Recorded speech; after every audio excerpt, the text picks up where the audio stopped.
A principios del siglo XX, los matemáticos se lanzaron a una de las misiones más bestias de la historia del pensamiento. Querían construir un edificio para las matemáticas, un edificio perfecto, ¿saben? Tan sólido que cada una de sus verdades se pudiera demostrar sin dejar ni una sola sombra de duda. Buscaban la certeza, absoluta. Pero, a ver, ¿son las matemáticas de verdad ese reino de la verdad incuestionable? Ahí es nada lo que dice Bertrand Russell. Esta frase es toda una provocación, la verdad. Lo que nos viene a decir es que, ojo, que a lo mejor debajo de esa superficie de certeza total se esconde una pregunta mucho más profunda sobre los cimientos de la lógica. Y bueno, esa duda es precisamente el punto de partida para esta fascinante historia. Esta va a ser nuestra hoja de ruta. Empezaremos con ese gran sueño de la certeza. Veremos cómo intentaron construirlo, cómo descubrieron las primeras grietas, y luego, claro, llegaremos al plato fuerte, el impactante teorema de Gödel, para intentar entender, al final, qué narices significa todo esto. Todo esto empieza con una idea muy antigua que se ha ido perfeccionando con los siglos, el método axiomático. El objetivo final era crear un sistema en el que todas, absolutamente todas las verdades matemáticas se pudieran demostrar de una forma rigurosa, casi mecánica. Lo bueno de este método es que si los cimientos, o sea, los axiomas, son verdaderos y no se contradicen, todo lo que construyas encima está garantizado. La verdad, por así decirlo, se va heredando de los axiomas a los teoremas, y así se crea una estructura de conocimiento que parece, pues eso, inquebrantable. Y aquí entra en escena David Hilbert, un matemático que llevó esta idea a su máxima expresión.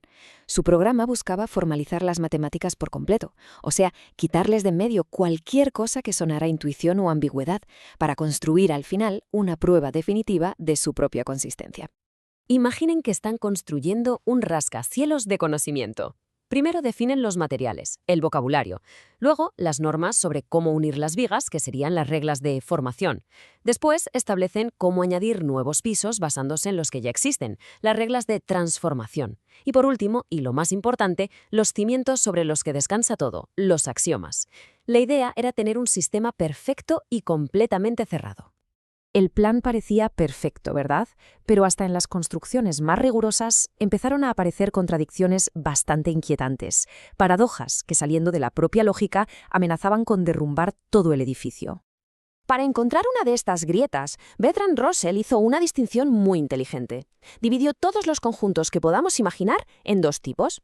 Primero, los normales, que son la mayoría. Por ejemplo, el conjunto de todas las sillas, pues no es una silla. Fácil. Luego están los no normales, que son más raros, como el conjunto de todas las ideas, que es en sí mismo una idea. Y aquí, justo aquí, es donde llega la pregunta que lo dinamitó todo. A ver, pensemos en una clase nueva, la que agrupa a todas las clases normales que existen. La pregunta es, ¿esta nueva clase es normal o no es normal? Pues aquí es donde el sistema peta. Pensemos un poco. Si decimos que la clase de todas las clases normales es normal, entonces por definición no debería contenerse a sí misma. Pero si no se contiene, le faltaría un miembro para ser la clase de todas las clases normales. Se contradice. Vale, probemos lo otro. Si la consideramos no normal, entonces debería contenerse a sí misma. Pero al hacerlo, viola la regla de ser una clase que solo puede contener clases normales. Es una contradicción lógica, un callejón sin salida. Y esto es una grieta, bueno, una grieta enorme, en los cimientos.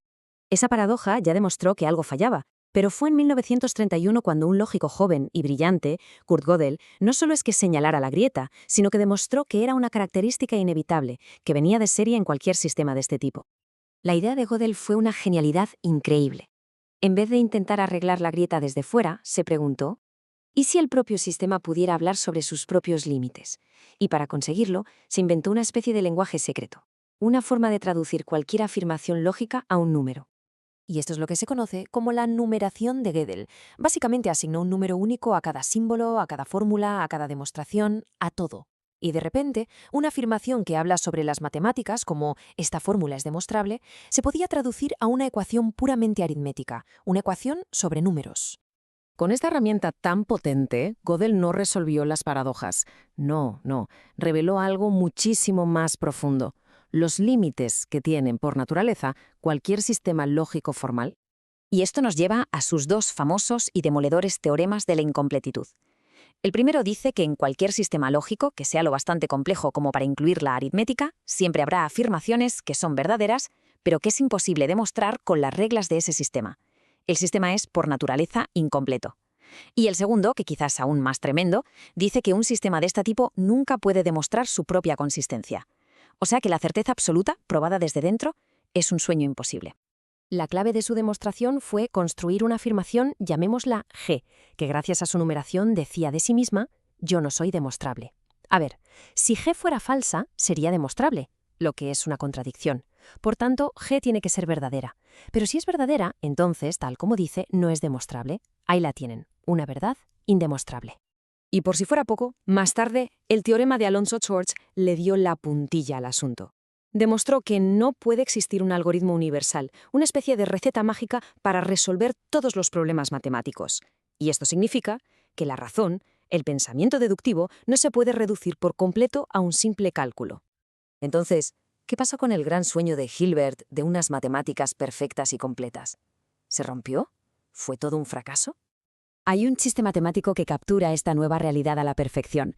Creemos que las matemáticas son sólidas y consistentes, claro, funcionan, pero Gödel nos demostró que esa creencia, en el fondo, es un acto de fe que no se puede probar de forma absoluta desde dentro.